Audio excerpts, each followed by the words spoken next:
to go over labs briefly, how we do them and what their average costs are for those who are paying out of pocket, and briefly about those who are using insurance. So if you're paying out of pocket, average cost is going to be about $50 to $100 per occurrence. So just say an average of $75. How often do we do them? Usually if you're brand new to hormone therapy, the way it will go is that we will get a set of labs before you get on medicine, and then about 3 to 4 months later after you're on medication to check your levels. After that, it's about every 4 to 6 months during that first year, and then we can go every 6 to 12 months depending on your comfort level, your needs, what type of hormone therapy you're on, and what your levels have been before, because if we're constantly adjusting your medication, we're going to need to continue doing it, more frequently, whereas if you're stable and steady pretty much every time we check, you can do it a lot less. So kind of up to you, and as well as up to how your levels are doing on your medication regimen. And of course, if you change what medicines you're taking, then we might want to do them a little more frequently for a little bit after that as well. But in general, it's before you get on medicine, 3 to 4 months later, and then every 4 to 6 months for a little while, and then goes to every 6 months and to 12 months. And then, like I said, the cost is somewhere between about $50 to $100. If you're doing it once a year, it's going to be the $100 panel. What that's going to check is your blood count, your liver and kidney function, as well as your hormone levels, and that's what's included in that whole panel there. Just for an example, in case you're wondering. Now, if you're paying out of pocket, as I said, you'll be going to a LabCorp or a Quest location. We'll send you a link where you can search for the location that's closest to you to try and make it a little bit easier. And if you are using insurance, basically what you're going to do, again, is you can call that number on the back of your card, find out who accepts it, what labs in the area.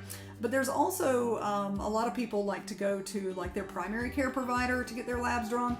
The only thing that I'll say about that is if you choose to do that, usually you're going to end up having to chase down your lab results.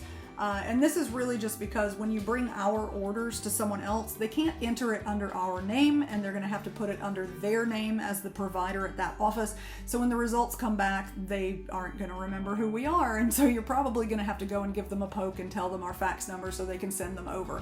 Not a big deal, but it is something to consider, because they will not listen to us if we try to call them directly and say, yeah, they got our orders and you put them in, send them over to us. They won't care. They're going to need to hear from you, because there are patient privacy laws and everything surrounding healthcare. So got to navigate it how we can. So if you choose to go to like a primary care provider or like an urgent care or something like that, there's a good chance that you're probably going to end up having to chase those results down to get them to send them over to us, as opposed to if you went to, LabCorp, Quest, or like a hospital-based lab, which is usually going to be located in the hospital's outpatient services center.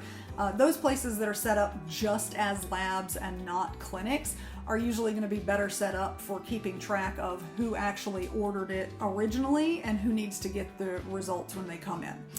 The results are usually going to come in about 5 to 10 days after you have them drawn, sometimes sooner and sometimes even later than that. Just kind of depends on the volume of labs that they're getting every day.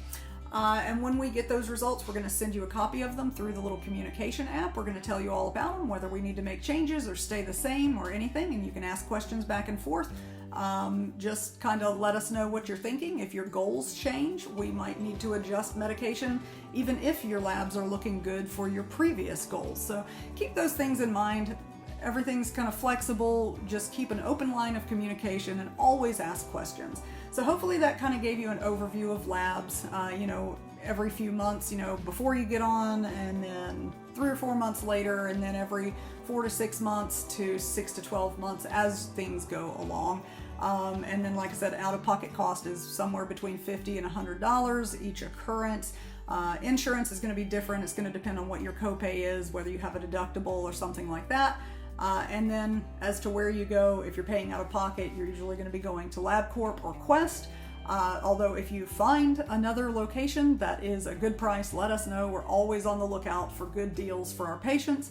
And if you're using insurance, it's going to be more determined on where your insurance is accepted, and you can call that number on the back of your insurance card to find that out. Hopefully that covered a little bit. If you need any more details, just ask your provider during your appointment. All right, have a fun day.